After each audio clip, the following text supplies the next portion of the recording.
There's a strange kind of person walking around in ordinary clothes, living an ordinary-looking life, who is already won. Not won the lottery, not won fame, not won in any way you'd notice if you pass them on the street. They don't post about it, they don't announce it. Most of them don't even realize they're doing anything unusual. And that's exactly what makes them so hard to study and so easy to miss. Because we've been trained to look for winning in the wrong places. We look for the loud version, the stage, the trophy, the follower count. But there's a quieter kind of winning that has almost nothing to do with any of that. And once you understand how it actually works, you start noticing it everywhere. In a coworker who never seems rattled, in a relative who somehow always has money saved, in a friend who just keeps getting better at life, year after year, without ever seeming to try that hard. So what are they actually doing differently? Not more talent, not more luck, something else, something that happens quietly, underneath the surface, in a part of the mind most of us never learn to look at. Let's start with what winning usually looks like, because that's the trap. Picture the version of success we're sold every day. Someone posts a photo from a stage, or a new car, or a big number on a screen. It looks like winning.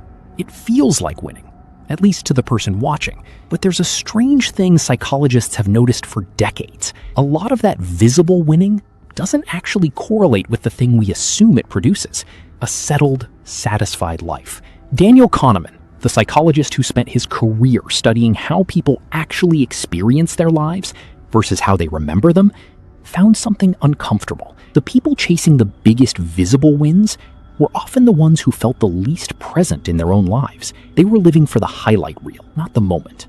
And here's the part that should make you sit up a little. The quiet winners, the ones who never post, never announce, never perform, are frequently the ones with the lowest stress hormones, the steadiest relationships, and the most durable sense of, I'm okay. Not because they don't want things. They want things badly, but they've built their wanting differently. To understand how, we have to go into the brain, because the difference isn't philosophical, it's chemical. There's a researcher named Kent Berridge who spent decades studying something most people have never heard of, but that explains almost everything about why some people burn out chasing success while others quietly build it. He found that the brain actually has two separate systems for pleasure. One is called wanting, is called liking, and they are not the same thing. Wanting is the dopamine surge. It's the craving. It's the itch that makes you check your phone, refresh the page, chase the next milestone. It doesn't actually feel good in the moment.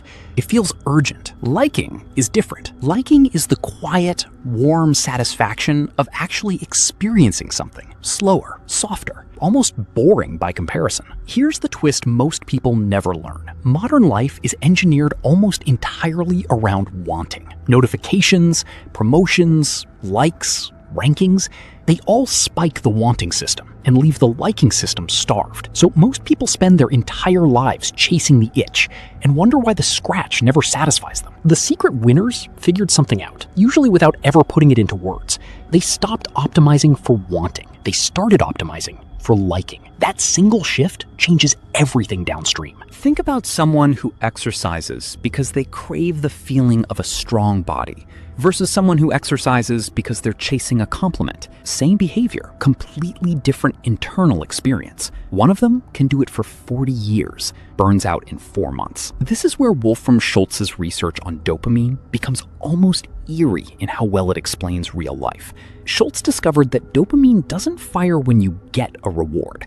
It fires when a reward is better than expected. That's called reward prediction error. It's why a surprise raise feels incredible and an expected one feels flat. It's why winning the first time feels euphoric and winning the 10th time in the exact same way barely registers at all. This is the trap almost everyone falls into without knowing it. Every win raises the bar for the next win, so the person chasing visible success is running on a treadmill that keeps speeding up, forever chasing a feeling that keeps requiring more to trigger. The secret winners aren't running that treadmill. They stepped off it early, usually by accident, sometimes after burning out once and never wanting to feel that particular kind of empty again. But stepping off the wanting treadmill isn't the whole story. There's something even more foundational happening. It has to do with identity. Carol Dweck's research on mindset gets quoted so often, it's almost lost its meaning.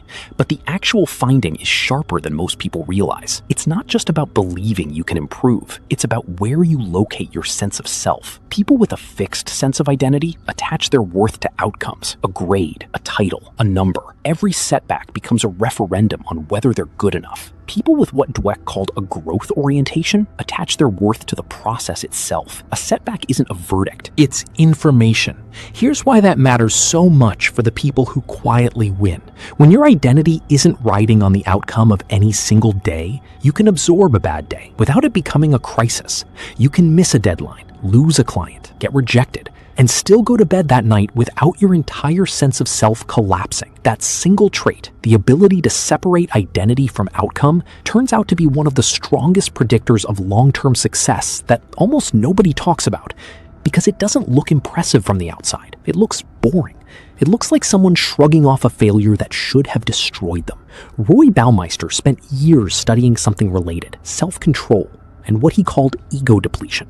His early work suggested willpower functioned almost like a muscle, getting tired with use over the course of a day. Later research complicated that picture, and Baumeister himself revisited some of his own conclusions. But one part of the story held up remarkably well across the debate. The people who seemed to have the most self-control weren't fighting harder battles with temptation. They were having fewer battles in the first place. They weren't white-knuckling their way through willpower. They had engineered their environment so that willpower was rarely required. This is the part almost nobody wants to hear, because it's not inspiring in the usual way. The secret winners are not more disciplined in the way we imagine discipline, gritting their teeth, forcing themselves through sheer willpower. They just made the good choice the default choice, so there was nothing left to resist. The person who doesn't eat junk food at 11 p.m. isn't stronger than you. There's no junk food in the house. The person who wakes up early isn't a superhuman early riser. Their phone charges in another room, so there's nothing to scroll at midnight. It looks like willpower from the outside. From the inside,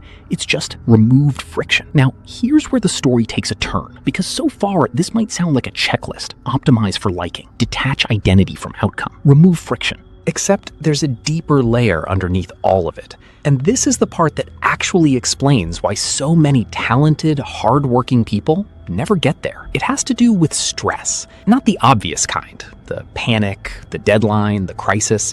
The other kind, the slow, background, invisible kind. Robert Sapolsky, who spent decades studying stress physiology, made an observation that reframes almost everything we think we know about high performers. Chronic low-grade stress doesn't just feel bad. It physically reshapes the brain's decision-making machinery. It shrinks activity in the prefrontal cortex, the part responsible for long-term thinking, patience, weighing consequences, while strengthening the more reactive, short-term parts of the brain. In plain terms, prolonged stress doesn't just make you feel worse, it makes you worse at making the exact decisions that would get you out of the stress. This is the invisible trapdoor. The anxious, overworked, financially stretched version of a person isn't lazy or undisciplined. Their brain has been chemically nudged towards short-term survival thinking, which makes every long-term good decision, saving money, leaving a bad job, starting the thing they've been avoiding, feel almost physically harder to access. So here's the twist. The thing that actually separates quiet winners from everyone else struggling just as hard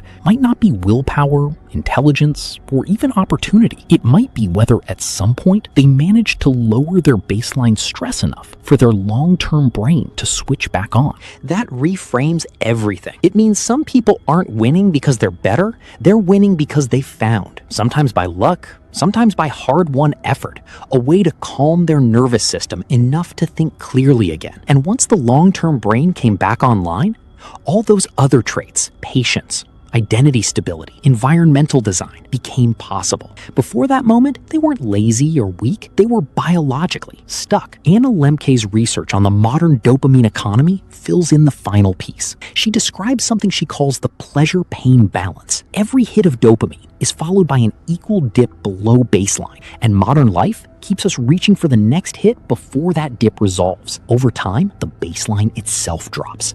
People need more and more stimulation just to feel normal. The quiet winners, often without knowing the science behind it, built lives with fewer dopamine spikes and more sustainable rhythms. Less scrolling, more walking. Less impulsive spending, more delayed, deliberate purchases that actually got enjoyed instead of just acquired. Less checking, more finishing. It's not that they don't enjoy pleasure, it's that they stopped needing constant pleasure to function, which paradoxically let them enjoy pleasure more because their baseline wasn't scraped raw. There's a study of lottery winners that gets referenced constantly, and the finding surprises almost everyone hearing it for the first time. Within about a year, most lottery winners return to roughly the same level of day-to-day happiness they had before winning. Not because money doesn't matter. It does, especially at the lower end where it relieves real, crushing stress. But past a certain point, the brain adapts. The new baseline becomes normal, and the chase for the next spike begins again, just with a higher price tag attached. The quiet winners understood something the lottery winners had to learn the hard way. Winning isn't a destination you arrive at and then rest. It's a relationship you build with your own nervous system, day after day, mostly in ways nobody else will ever see. What does this actually look like, practically, stripped of the science? It looks like someone choosing the boring version of a decision, again and again, for years, without applause, going to bed at a reasonable hour instead of chasing one more episode, saving a small, unglamorous amount instead of spending it on something that would look good to someone else, staying in an unglamorous job a little longer because the fundamentals were sound, instead of chasing a flashier title that would have spiked their stress and drained their savings. None of that makes a good highlight reel. That's exactly the point. It was never supposed to be visible. The things that compound the most quietly are almost always the least photogenic. And this is where it gets personal, because you already know which category you've been living in. You know whether you've been chasing wanting or building liking. You know whether your identity flinches every time something goes wrong or whether it can absorb a bad week without shattering. You know whether your environment is fighting you every day or working quietly on your behalf while you sleep. None of this requires becoming a different person. It requires noticing, honestly, where the friction actually lives and removing it, one small, unglamorous decision at a time, without ever needing anyone to see it happen. Because maybe that's the real definition hiding underneath all of this. Winning was never the applause. It was never the number, the title, the highlight reel flashing for 3 seconds before the algorithm moves on to someone else's. It was always just this, a quiet, private agreement with yourself, kept so consistently that eventually, without any announcement at all, your life simply became the proof.